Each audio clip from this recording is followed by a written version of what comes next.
और सब भूल गए हरफे सदाकत लिखना, और सब भूल गए हरफे सदाकत लिखना, रह गया काम हमारा ही बगावत लिखना। सलाम, नमस्ते, सत श्री अकाल। मैं हूं आपके साथ हर्षिता मिश्रा और आप देख रहे हैं टाइम्स मेल। इस वक्त मिडिल ईस्ट में जंग के बादल मंडराने लगे हैं। इजराइल दावा कर रहा है कि हमास गजा की कमान छोड़ने के लिए तैयार है। वहीं अरब देश गजा के लोगों को दूसरे देशों में मुंतकिल करने के फैसले के खिलाफ नजर आ रहे हैं। वो डोनाल्ड ट्रंप को रोकना चाहते हैं, पर उनके पास इतनी ताकत ही नहीं है कि वो ट्रंप के मंसूबे को खारिज कर सके। पर लेबनान का हिजबुल्लाह ने इजराइल को 2 दिन का अल्टीमेटम दे दिया है और कह दिया है कि हमारे इलाके को खाली करो वरना तुम्हारे लिए ठीक नहीं होगा। हिजबुल्लाह ने इजराइल को ऐसे वक्त में वार्निंग दी है जब इजराइल 1 महीने से ज्यादा का वक्त गुजार चुका है। इजराइल लगातार लेबनान की धरती पर रुकना चाहता है, उसकी नीयत पहले ही खराब है। और अब जब से डोनाल्ड ट्रंप ने अमेरिकी राष्ट्रपति की कुर्सी संभाली है, तब से ही नेतन्याहू हवा में उड़ने लगा है। अमेरिका लंबे समय से इजराइल के जरिए मिडिल ईस्ट के कई इलाकों पर कब्जा करके ग्रेटर इजराइल बनाना चाहता है। गजा इसकी पहली शुरुआत नजर आ रही है। अभी उसकी नजर लेबनान के साथ साथ इराक, सीरिया, जॉर्डन और सऊदी अरब है, जिनको कब्जा करके वो ग्रेटर इजराइल बनाने का सपना पूरा करना चाहता है। अरब के देश भी अमेरिका और इजराइल की साजिशों को बखूबी समझ रहे हैं, पर उनके पास ईरान की तरह मिलिट्री नहीं है, उनके पास तुर्की जैसी ताकत नहीं है। वो हर तरह से अमेरिका की मदद पर जी रहे हैं। उनकी सुरक्षा भी अमेरिका के हाथों में है। मिस्र ने थोड़ी बहुत हिम्मत करके अपने बॉर्डर पर फौज को उतार दिया है, पर बेचारा जॉर्डन क्या करेगा, सऊदी अरब क्या करेगा, कतर क्या करेगा, यूएई के सामने कौन सा रास्ता बचता है। साफ तौर पर कहा जाए तो फलस्तीन अरब का देश होने के बाद भी अपने वजूद के लिए लड़ रहा है, पर उससे भी ज्यादा हैरानी की बात यह है कि अरब के देश भी इस वक्त अपनी पहचान की जंग लड़ रहे हैं। वो अरब होने के वजूद को बचाने के लिए लड़ रहे हैं, पर वो अमेरिका के सामने बहुत कमजोर नजर आ रहे हैं। ऐसे में हमास, हिजबुल्लाह और यमन के अंसारुल्लाह का जरूरत काफी बढ़ जाती है, क्योंकि इनके पास हथियार हैं जो इजराइल और अमेरिका से लड़ सकते हैं। इनके पास जंगी कुव्वत है, इनके पास जंगी हिकमते अमली है, इनके पास इजराइल से लड़ने का तजुर्बा है, इनके पास दुश्मन से लड़ने की टेक्निक है और अनुभव भी। लेकिन अरब के पास इजराइल से लड़ने का अनुभव बहुत खराब रहा है। अरब देशों और अमेरिका के दबाव की वजह से लेबनान की हुकूमत ने इजराइल के साथ सीज़फायर किया था, जिसे मानने के लिए हिजबुल्लाह को मजबूर होना पड़ा, वरना इजराइल का उत्तरी इलाका उजड़ चुका है। हिजबुल्लाह के खौफ का सबसे ज्यादा नजारा उत्तरी इजराइल में देखने को मिल जाएगा, पर ऐन वक्त पर लेबनान की हुकूमत की समझौता करने की वजह से हिजबुल्लाह शांत हो गया। पर उसके शांत होने के बाद भी इजराइल ने सीज़फायर समझौता बार बार तोड़ा है। लेबनान के जिन इलाकों में इजराइल घुसने से कांप रहा था, अब उन इलाकों में घुसकर इजराइल ने लेबनानी लोगों पर गोलीबारी की, लेबनान के गावुक पर कब्जा कर लिया और आज लेबनान से निकलने में इजराइल आनाकानी कर रहा है। लेकिन हिजबुल्लाह के लीडर नईम कासिम ने कहा है कि इजराइल को सीज़फायर की शर्तों का सम्मान करते हुए बुधवार 18 फरवरी तक अपनी फौज को वापस बुला लेना चाहिए। नईम कासिम ने इतवार को इजरायली प्रधानमंत्री बेंजामिन नेतन्याहू को कड़ा संदेश देते हुए कहा कि उनके पास दक्षिणी लेबनान में किसी भी जगह पर सैन्य मौजूद जारी रखने का कोई बहाना नहीं है। ऐसे में इजरायली सेना को 18 फरवरी तक पूरी तरह यानी 2 दिन के अंदर लेबनानी जमीन छोड़ देनी चाहिए। ऐसा ना करने पर उससे सख्ती से निपटा जाएगा। दरअसल बीते साल अक्टूबर में इजराइल ने हिजबुल्लाह को निशाना बनाते हुए लेबनानी जमीन पर हमला किया था, लेकिन नवंबर में हुए सीज़फायर समझौते के तहत इजरायली सेना को दक्षिणी लेबनान से वापस जाने के लिए 60 दिन दिए गए थे। लेकिन इजराइल ने तय वक्त को बहुत नाकाफी बताया और डेडलाइन को 18 फरवरी तक बढ़ा दिया गया।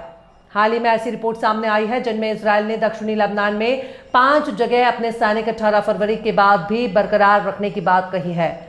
इस पर हिजबुल्लाह भड़क गया है और इजराइल को सबक सिखाने की धमकी दी है।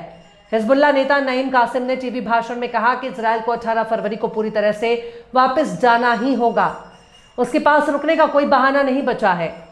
सीज़फायर समझौते में कोई 5 बिंदु शामिल नहीं है जहां वो रुकने की बात कहें। 18 फरवरी के बाद लेबनानी धरती पर इजरायली की सैन्य मौजूदगी को कब्जा करने वाली सेना माना जाएगा। हर कोई जानता है कि ऐसी सेना से कैसे निपटा जाता है। नईम कासिम ने साफ तौर पर नहीं कहा कि 18 फरवरी के बाद हिजबुल्लाह की ओर से इजरायली सेना पर हमले शुरू किए जाएंगे या नहीं, लेकिन नईम कासिम ने भाषण में इस तरह के इशारे जरूर मिल रहे हैं कि डेडलाइन खत्म होने के बाद वो इजरायली सेना का नुकसान पहुंचा सकते हैं। ऐसे में अगर इजरायली सेना अपनी मौजूदगी लेबनान में बनाए रखती है तो हिजबुल्लाह के साथ एक बार फिर उसकी लड़ाई शुरू होने की संभावना से इनकार नहीं किया जा सकता। नईम कासिम ने लेबनान सरकार से बेरूत में ईरानी उड़ानों पर लगे प्रतिबंध को खत्म करने का भी आग्रह किया है। इजरायल ने कहा कि ईरान हिजबुल्लाह को हथियार देने के लिए बैरूत में नकदी की तस्करी के लिए नागरिक विमानों का इस्तेमाल कर रहा है।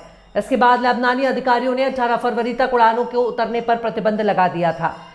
नईम कासिम ने कहा कि लेबनानी नागरिकों को भारी दिक्कत हो रही है, इस बैन को खत्म किया जाए। हालांकि नईम कासिम ने डोनाल्ड ट्रंप के इरादे की शदीद मजम्मत की है, जिसके तहत ट्रंप गजा के लोगों को दूसरे मुल्क में ले जाना चाहते हैं। हिजबुल्लाह के महासचिव नईम शेख कासिम ने फिलिस्तीनी मुद्दे और गजा पर अमेरिकी राष्ट्रपति डोनाल्ड ट्रंप के रुख की कड़ी निंदा की है और इसे फिलिस्तीन और उसके लोगों को मिटाने का एक खतरनाक प्रयास बताया। शेख नईम कासिम ने हिजबुल्लाह के शहीद नेताओं की वार्षिक स्मृति पर अपने भाषण के दौरान कहा कि फिलिस्तीनी मुद्दे पर ट्रंप का रुख बेहद खतरनाक है। उनका उद्देश्य राजनीतिक नरसंहार की प्रतिक्रिया के माध्यम से फिलिस्तीन और उनके लोगों को खत्म करना है। उन्होंने जोर देकर कहा कि इजरायल के प्रधानमंत्री बेंजामिन नेतन्याहू द्वारा समर्थित ये योजना विफल होने के लिए अभिशप्त है। उन्होंने कहा कि ट्रंप और नेतन्याहू जो राजनीतिक नरसंहार थोपना चाहते हैं वो इन दृढ़ फिलिस्तीनी लोगों के खिलाफ संभव नहीं है। शेख कासिम ने फिलिस्तीनी को उनकी भूमि से विस्थापित करने के किसी भी प्रयास को दृढ़ता से खारिज कर दिया, खासकर पड़ोसी अरब देशों में।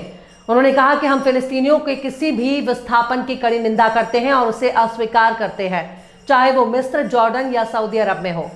इन देशों को ऐसी योजना को खारिज करने में सहयोग करना चाहिए। हिजबुल्लाह के उपनेता ने संयुक्त राज्य अमेरिका पर इजरायली शासन की कार्रवाइयों की योजना बनाने का आरोप लगाया और कहा कि आज पहले से कहीं अधिक ये स्पष्ट है कि इजरायल जो कुछ भी करता है उसका प्रबंधन और निर्देशन संयुक्त राज्य अमेरिका द्वारा किया जाता है, जो वाशिंगटन के विस्तारवादी लक्ष्यों की पूर्ति करता है। उन्होंने अमेरिकी नीतियों को सक्षम बनाने के लिए अंतर्राष्ट्रीय चुप्पी को भी दोषी ठहराया। उन्होंने कहा कि आक्रमण के दौरान अरब और अंतर्राष्ट्रीय चुप्पी ने ही अमेरिका को इस स्थिति तक पहुंचने में मदद की है। खैर, नईम कासिम ने 2 दिन का वक्त दिया है। अगर इजरायल ने अपनी सेना नहीं हटाई तो शायद इजरायल पर हिजबुल्लाह के हमले फिर से शुरू हो जाएं। बहरहाल, चलते चलते आखिर में परवीन शाकिर ने भी क्या खूब फरमाया है। कुछ तो तीरे मौसम ही मुझे रास कमाए, कुछ तो तीरे मौसम ही मुझे रास कमाए, और कुछ मेरी मिट्टी में बगावत भी बहुत थी। फिलहाल इस खबर में बस इतना ही। इस खबर को आप हमारे साथी शम्स तबरेज़ की कलम से सुन रहे थे। आपको कैसा लगा कमेंट बॉक्स में ज़रूर बताइएगा।